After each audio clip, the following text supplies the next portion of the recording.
இப்ப பாருங்க, பெல்ட் பட்டி எப்படி அழகா நீட்டா தைக்கிறதுன்னு தான் பார்க்க போறோம். இதுக்கு மெயின் கிளாத் 1 பீஸ் எடுத்திருக்கோம். கீழ அடியில பார்த்தீங்கன்னா, லைனிங் கிளாத் 2 பீஸ் எடுத்து, இது போல நேரா வச்சு 1/2 இன்ச் பிசிறு விட்டுட்டு நேரா நம்ம தையல் போட்டுக்கலாம்.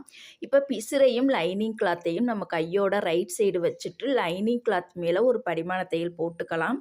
இதை இப்ப பார்த்தீங்கன்னா, 2ஆ மடிச்சு நல்ல பக்கம் முட்டிலே ஓரத்திலே இன்னொரு படிமான தையல் போடணும். இந்த மாதிரி தச்சோம் அப்படின்னா, நம்மளுக்கு ப்ளவுஸ் வந்து நீட்டான ஃபினிஷிங்கில் அழகாக நீட்டாக இருக்கும்.